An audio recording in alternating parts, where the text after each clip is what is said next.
Hello, welcome guys. So in today's lecture we are going to discuss about electromagnetic radiations. देखो अब तक आप लोगों ने वेव्स पढ़ा होगा फिजिक्स क्लासेस में, ठीक है। अपनी जो 9th 10th क्लास है उसमें आपने वेव चैप्टर पढ़ा होगा कि वेव्स क्या होते हैं। Wave is basically disturbance. आप लोगों ने पढ़ा है कि वेव एक डिस्टर्बेंस है जो मतलब मटेरियल के पार्टिकल्स को मूव करवाए बिना क्या करती है, एनर्जी को ट्रांसफर करती है। वेव्स ऐसी ही एक डिस्टर्बेंस है। It is a disturbance in a medium which travels energy without actually travelling the particles of the medium. अब हमारे पास जो वेव्स होती हैं वो दो तरीके की होती हैं। One is mechanical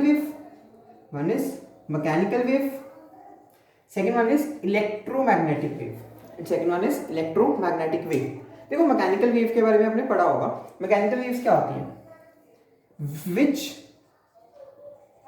require medium to travel, means they require some medium. For example, it may be solid, it may be liquid, it may be gas. उन waves को हम क्या define करते हैं? They are defined as mechanical waves.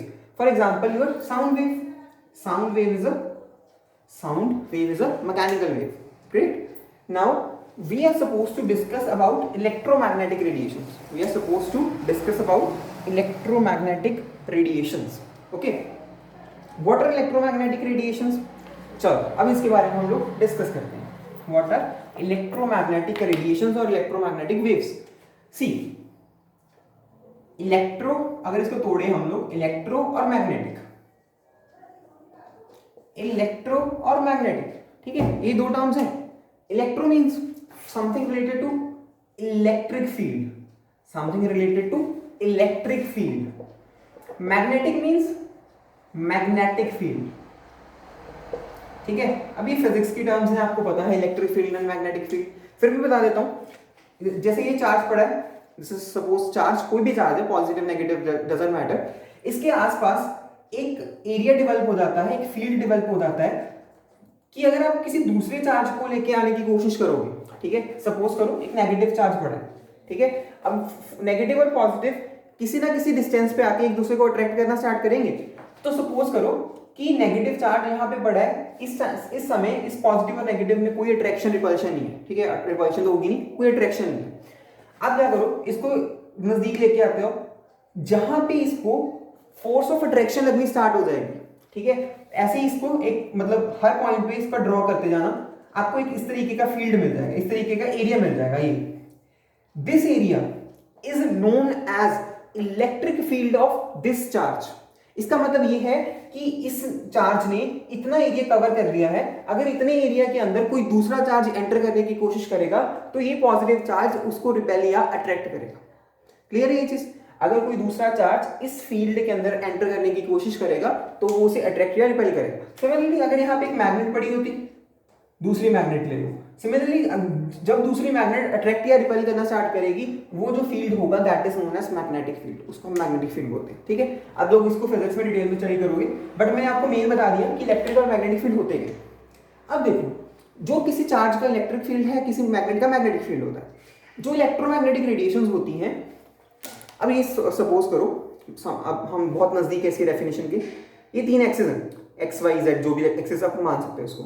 Suppose जो आपका electric field है वो इस एक्सिस के अलोंग है, जो आपका इलेक्ट्रिक फील्ड है वो इस एक्सिस के अलोंग है, जो आपका मैग्नेटिक फील्ड है वो इस एक्सिस के अलोंग है, ठीक है। इस एक्सिस के along electric field, magnetic field. आपका इलेक्ट्रिक फील्ड इस एक्सिस के अलोंग ऑसिलेट करेगा मतलब वेरी करेगा। आपका जो मैग्नेटिक फील्ड है वो इस एक्सिस के अलोंग क्या करेगा, ऑसिलेट करेगा, मींस वेरी करेगा। ऐसी रेडिएशंस, ऐसी वेव्स जिनमें इलेक्ट्रिक फील्ड और मैग्नेटिक फील्ड दोनों क्या हो, परपेंडिकुलर हो। देखो ये परपेंडिकुलर है ना, this is angle of 90 degree, ठीक है ना।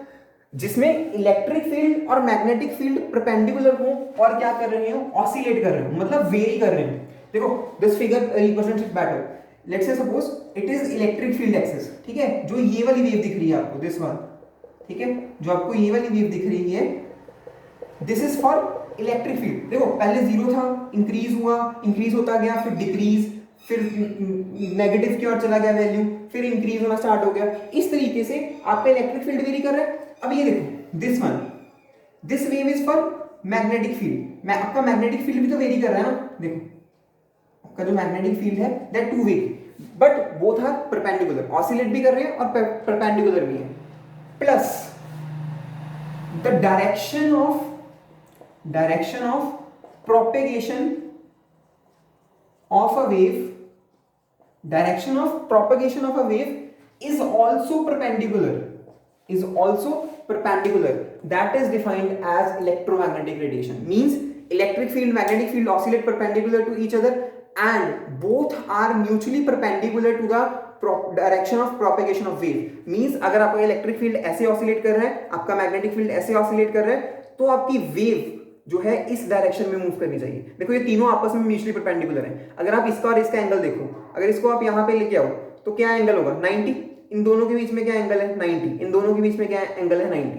मतलब direction of propagation of wave, direction of oscillation of electric field and direction of oscillation of magnetic field. When these three are mutually perpendicular, the wave is known as electromagnetic wave or electromagnetic radiation. This is what about electromagnetic radiation. ठीक है, अब आपको definition समझ में आ गई होगी. ठीक है, चलो अब हमें इसके बारे में कुछ कैरेक्टरिस्टिक्स स्टडी करनी है. We are suppose to discuss some characteristics of electromagnetic radiation. See how. सबसे पहला है, आपको वेव बनाते हैं हम, एक कोई भी वेव बना लो. ठीक है, आपको पता है the maximum displacement from the mean position, ठीक है, it is known as amplitude. उसको हम क्या डिफाइन करते हैं, एम्पलीट्यूड डिफाइन करते हैं. What is frequency, number of waves पर सेकंड. एक सेकंड में जितनी नंबर ऑफ वेव्स होंगी that is defined as your frequency. SI unit of frequency is hertz. Time period, time required to complete one wave is, यहां से start, एक crust और एक ट्रफ मिलके क्या बनाते हैं, एक हमारी पूरी वेव बनाते हैं. इस एक क्रस्ट और एक ट्रफ को ट्रैवल करने में जितना टाइम चाहिए that is known as time period. Time period is SI unit is seconds. Velocity, the velocity with which the wave travels that is known as wave velocity. और distance travelled per unit time is also velocity. Wavelength, the distance between two consecutive crest and trough is known as wavelength. ठीक है, next है wave number. What is wave number. Wave number ये आपके लिए नया होगा. Wave number is represented as nu bar. सबसे पहली बात, जो वेव नंबर है आपको हम न्यू बार से रिप्रेजेंट करते हैं. आपकी फ्रीक्वेंसी हम लोग न्यू से रिप्रेजेंट करते हैं ना, तो न्यू बार हम किससे रिप्रेजेंट करते हैं, wave number. Nu R is inversely proportional to lambda. ठीक है, it is inverse of the wavelength per centimetre. एक सेंटीमीटर मतलब कि it is defined as number of wavelength per second, per centimetre, sorry, it is defined as number of wavelengths per centimetre. एक centimetre में कितने number of wavelengths हैं, that is defined as your wave number. ऐसा unit metre inverse होगी इसकी. अगर हम commonly बात करें तो हम सेंटीमीटर इनवर्स में बात करेंगे. जब भी हम वेव नंबर के बारे में डिस्कस करेंगे हम लोग सेंटीमीटर इनवर्स में जनरली इसके बारे में बात करते हैं. ठीक है, these are basically the characteristics of the electromagnetic or any of the journal radiation और wave. किसी भी वेव के लिए हम ये सारे characteristics पढ़ते हैं. अब जो हमारी नेक्स्ट वीडियो है उसमें हम एक शॉर्ट ट्रिक के साथ इलेक्ट्रोमैग्नेटिक स्पेक्ट्रम के बारे में स्टडी करेंगे कि what is spectrum and what is electromagnetic spectrum.